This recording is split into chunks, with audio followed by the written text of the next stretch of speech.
Before we get back to the show, let me tell you about Bart's Pizza. Bart Basilico reinvented his father's pizzeria business by putting it on wheels. I'm talking a pizza food truck, baby.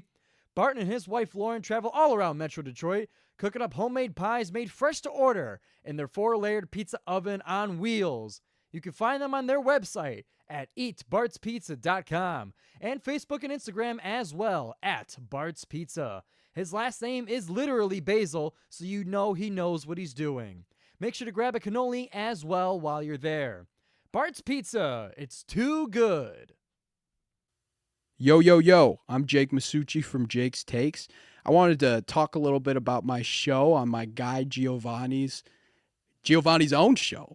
And I wanted to talk about a little bit about Jake's Takes. I'm a student manager at Oakland University, and I kind of just talk all things sports. I talk a lot about the NBA, talk a little college basketball. We did a lot of March Madness stuff recently. We talked about NBA playoffs, NFL playoffs, talked a lot about the NFL draft. It's basically just an all things sports show. I really think you guys would enjoy it. And shout out to my guy Giovanni. Love him. But please check out Jake's Takes. It's available on Spotify, Apple Podcasts, iHeartRadio, and then it's also available on its own YouTube channel. So please check out Jake's Takes, but please continue enjoying Giovanni's show. And we're back here on the GioMoShow. We got about a 10-minute blitz to get through the USPBL update that I love doing so much. So, real quickly, to get this current standings of the USPBL at Jimmy John's Field, we have now the Westside Woolly Mammoths that are starting to pull away a little bit in first place with a 17-14 record.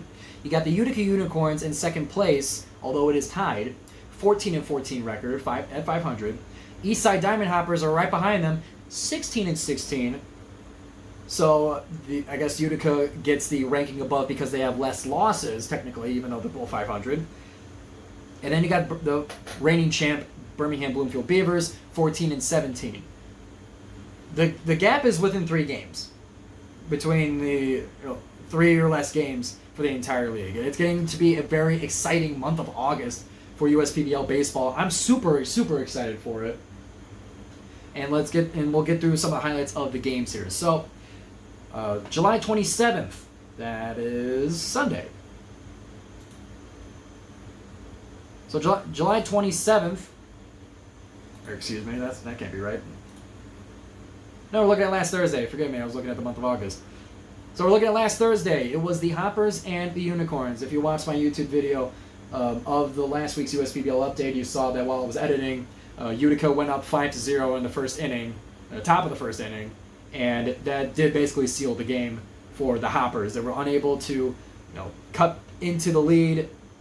They were able to get two runs towards the end, but so did Utica. 7-2 was the final score. Unicorns win. You got Lucas going through some of the batting stats for the Victors. You got Lucas Gooden went 1 for 3 with a run and an RBI. Felix Albaret 2 for 4 with a run and an RBI. Nick Pastor 1 for 4, a run and 2 RBIs. And then Jared Weber, you got 1 for 4, 1 run and 3 RBIs. So fine, congrats to the Unicorns. But then we followed up with a close game with the Diamond Hoppers against the Westside Woolly Mammoths. It was a game that went into sudden death.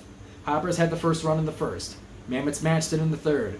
Hoppers got the lead in the fifth with another single run, and then piled on with 2 runs to now go up 4-1. Mammoths were able to make a comeback in the bottom of the 9th inning to send it into sudden death. Hoppers were on defense. Mammoths with bases loaded. Man, I had the sound bites for it, but we don't have time to play them. With bases loaded, Luke Drummond was up at the plate to close out the game for the Diamond Hoppers, and gets a pop-up for the win. Hoppers win at 4-4. The defense wins, so the score is tied. Forgive me, I was planning to play the call on the USPBL network. If you're watching on YouTube, I'm going to put that in as well, so be sure to watch the YouTube video, like and subscribe. It's going to be on Spotify too. 5-star review. Moving on real quick, I got a few minutes left here. Beavers and Unicorns were the Saturday doubleheader for this week, and the Beavers, they did what they wanted against the Unicorns. Game 1 was 5-1 in favor of the Beavers. Game 2 was 9-2 in favor of the Beavers. Highlight batters for them, Chris Davis was 1 for 2 with 2 RBIs in Game 1. JD Stubbs 1 for 4 with a run. And Alex Crump was 1 for 2 with 2 runs himself in Game 1. In Game 2, JD Stubbs was 1 for 2 with 2 runs and an RBI. Malik Bolin was 2 for 3 with a run and an RBI. And Luke Stevenson was 1 for 3 with a run and 3 RBIs in Game 2. So Beavers, they get their 2 wins against the Unicorns. Fine by me. And then we get another exciting game for the Hoppers. This was a great weekend for Hoppers baseball. You got the overtime, you got the sudden death win over the Mammoths. You faced on Friday. You faced them again on Sunday in a game that was also a thriller. So it was Hoppers. They got not 1 run, not 2, not 3, but 4 runs in the 3rd inning, thanks to a grand slam from Joe Burke in the 3rd inning. Chris Kelly also had a fantastic pitching day against the Mammoths. Chris Kelly, he was there for 6 innings and threw 99 pitches. And the reason they kept him in so long? Because he got 11 strikeouts in those 6 innings. 5 of them were in a row for Chris Kelly. And it was all the commentators were talking about on air. You had Brendan Shabeth and Alex Johnson on the USPBL network calling the game. And it was just, it was insane. 99 pitches, 11 strikeouts. It was a great game for Chris Kelly pitching for the Hoppers. And that grand slam from Joe Burke was just awesome. They beat the Mammoths 8-5. The Hoppers beat the Mammoths. So that was Sunday. The games, that was the end of the public games, but getting into the non-public games, private games you could say. You got another matchup between the Hoppers and the Mammoths. This one also coming down to the wire. Not quite sudden death, but down to the wire. The Mammoths and the Hoppers were just butting heads all of this past week. 10-9 was the final score in favor of the Mammoths. They finally got their revenge. This was on Tuesday, August 1st. One of the non-public games. The scoring started with the Mammoths. They got 2 runs in the second and then 5 runs in the third. So they got 7 runs pretty quick. Diamond Hoppers in the third, they put another 2 on. And they were able to shut out the Mammoths all the way until the 9th inning. So that gave them a chance to get a comeback. And the Hoppers were getting close. In the 7th inning, down 5-2, they tied up the game with 3 runs. Or not tie up the game. They make it 5-7 with 3 runs in the 7th. Another 3 in the 8th to now gain the lead with an 8-7 lead. But then the Mammoths break off 3 runs in the top of the 9th to gain the lead back, get their 10 runs, and that left the Hoppers with the bottom of the 9th to come up with a 2-point comeback. It's possible. We've seen crazier things. We've seen the Hoppers score 20 against the Mammoths very early in the season. It was awesome. I was there. So we've seen crazier things. The Hoppers with the chance to either tie the game or win it outright in the bottom of the 9th.